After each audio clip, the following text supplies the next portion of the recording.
কেমন আছো? আশা করি সবাই ভালো আছো। যেহেতু আজকে শনিবার, তো আজকে শনিবারে নিরামিষ রান্না হচ্ছে। এখানে দেখতে পাচ্ছ আলু আর পটলের তরকারি, আর এখানে আমি নুন হলুদ দিয়ে মেখে রেখেছি। আর কড়াতে এই যে গরম তেল বসিয়ে দিলাম।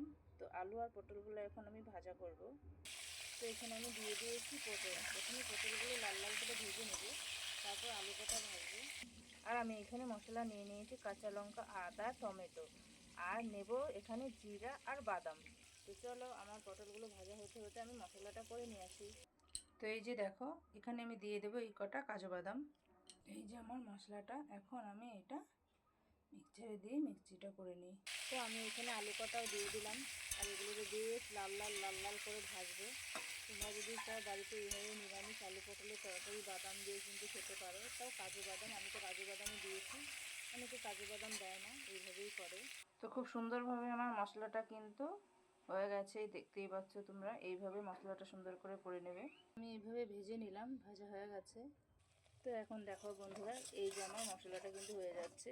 আর এখানে আমি ফোড়নে দিয়েছি জিরে, শুকনো লঙ্কা আর গরম মশলা, গোটা গরম মশলা দিয়েছি। তো এই মশলাটাকে এবার ভালো করে কষাবো। কষিয়ে নিয়ে তারপর এখানে রাখা আলু পটলগুলো দিয়ে দেব। এই দেখো কি সুন্দর করে মশলার থেকে তেল বেরাচ্ছে। তো এইভাবে কিন্তু নাড়াচাড়া দিয়ে ভালো করে কিন্তু মশলাটা কষাতে হবে। আমার মশলা কষানো হয়ে গেছে, তো আলু পটলগুলো দিয়ে এখন আমি নাড়াচাড়া দিয়ে নিচ্ছি বেশ ভালো করে। তোমরা যদি চাও এইভাবে কিন্তু বাড়িতে নিরামিষ আলু পটলের বাদাম দিয়ে কিন্তু খুব সুন্দর করে একটা রেসিপি তৈরি করতে পারো। তো হালকা একটু জল দিয়ে আমি এখন ঢেকে দেবো, কারণ পটল আর আলুগুলো সিদ্ধ হতে হবে। তো এখন আমি বেশি করে ঝোল দিয়েছি, এই দেখতেই পাচ্ছ। তো এখনও কিন্তু আলু পটল সিদ্ধই হয়নি। তো আমি এখন কিছুটা সময় একটু ঢাকা দিয়ে দিই।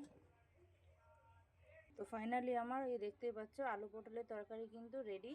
তো তোমরা যদি চাও ঘরে কিন্তু এইভাবে সুন্দরভাবে একটা রেসিপি করে খেতে পারো। আমার তো দারুণ লাগে, আশা করি তোমাদেরও দারুণ লাগবে।